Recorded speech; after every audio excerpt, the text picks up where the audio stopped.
नमस्कार, मैं हूं आपका होस्ट और आप देख रहे हैं तरोताज़ा न्यूज़। दोस्तों, आज हम ऐसे मुद्दे की बात करने वाले हैं जो सिर्फ राजनीति का नहीं बल्कि भारत के लोकतंत्र पर सवाल बनाता जा रहा है। एक तरफ वरिष्ठ अधिवक्ता कपिल सिब्बल सुप्रीम कोर्ट पहुंचकर कह रहे हैं, अगर यही चलता रहा तो संविधान की 10वीं अनुसूची यानी दल बदल विरोधी कानून केवल कागजों तक सीमित रह जाएगा।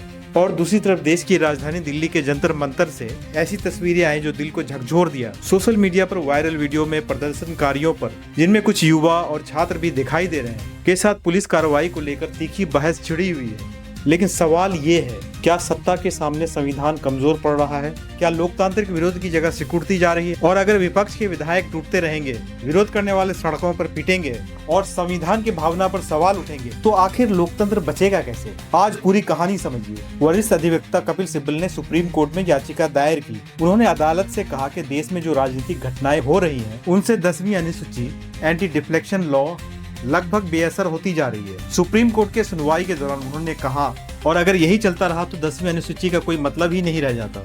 अब सवाल ये है, आखिर ये 10वीं अनुसूची है क्या? 1985 में संविधान में ये कानून इसलिए जोड़ा गया था ताकि कोई विधायक या सांसद जनता का वोट लेकर किसी दूसरी पार्टी में जाकर सत्ता का खेल ना खेले। मतलब, जनता ने अगर एक पार्टी के नाम पर वोट दिया तो आप बीच में जाकर दूसरे पार्टी की सरकार बनने का माध्यम नहीं बन सकते। लेकिन पिछले कुछ वर्षों से हमने कई राज्यों में ऐसी राजनीतिक घटनाक्रम देखे जहां पर बड़े पैमाने में दल बदल और विलय को लेकर विवाद हुआ है। तो यही चिंता अब सुप्रीम कोर्ट तक पहुंच गई। आलोचकों का कहना है कि कुछ मामले में दल बदल से बचने के लिए विलय का प्रावधान इस्तेमाल किया गया है। लेकिन सवाल ये उठ रहा है कि क्या कानून की भावना बची है? अगर विधायक चुनाव एक पार्टी से जीते और कुछ महीने में दूसरी राजनीतिक व्यवस्था का हिस्सा बन जाए तो जनता का वोट किसके पास गया? जनता ने जिस विचारधारा को चुना, क्या वो सम्मानित हुई? यही बहस आज पूरे देश में चल रही है। अब आइए जंतर मंतर की ओर। हाल ही में शिक्षा और अन्य मुद्दों को लेकर प्रदर्शन हुए। सोशल मीडिया पर कई वीडियो वायरल हुए जिनमें पुलिस कार्रवाई पर सवाल उठाए गए। वही अमित शाह की पुलिस, उसने जो बर्बरता दिल्ली में दिखाई, ऐसी बर्बरता अंग्रेज के शासन काल में भी नहीं हुई थी। कुछ वीडियो ऐसे थे जिसे देखकर आपका खून खौल जाएगा।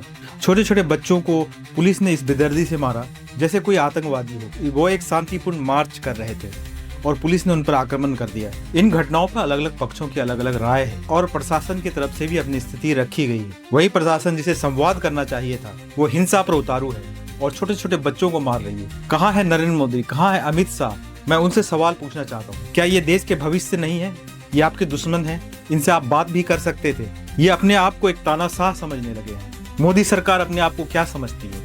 अगर आप 12 साल सत्ता में हैं तो 12 साल का आप जवाब नहीं देंगे? आप राजा है, जिसे मर्जी आया सजा दे दिया, जिसे मर्जी आया पुरस्कार दे दिया। लोकतंत्र में बड़ा सवाल ये है, क्या शांतिपूर्ण विरोध करने वाले की आवाज सुनी जा रही है? अगर प्रदर्शन करने वाले छात्र हों, वहाँ युवा हों, अगर परिवार अपने बच्चों के भविष्य की चिंता लेकर सड़क पर आए हों, तो क्या उनका पहला जवाब संवाद होना चाहिए? ये सवाल हमारे प्रधानमंत्री नरेंद्र मोदी और शिक्षा मंत्री से पूछी जानी चाहिए, क्योंकि लोकतंत्र में सरकारें बदलती रहती हैं, लेकिन संविधान हमेशा रहना चाहिए। एक तरफ सुप्रीम कोर्ट से संविधान बचाने की बात हो रही है और दूसरी तरफ सड़क पर विरोध की तस्वीरें चर्चा में है। अगर विधायक बिना जनादेश के सत्ता बदल दे, अगर विरोध करने वाले नागरिक को लगे कि उनकी आवाज नहीं सुनी जा रही है और अगर हर सवाल पूछने वाले को विरोधी मान लिया जाए, तो लोकतंत्र की असली ताकत कहाँ बचेगी? लोकतंत्र केवल चुनाव का नाम नहीं है। लोकतंत्र का मतलब है संविधान, जवाबदेही, विपक्ष, स्वतंत्र न्यायपालिका और जनता की आवाज। अगर इनमें से किसी एक को भी कमजोर किया जाए तो नुकसान किसी पार्टी का नहीं, पूरे देश का होता है। अब फैसला आपका है। क्या आपको लगता है दल बदल कानून को और मजबूत बनाने की जरूरत है? हिंसा की जगह संवाद की जानी चाहिए? और क्या जनता के जनादेश को बचाने के लिए नए कदम उठाने चाहिए?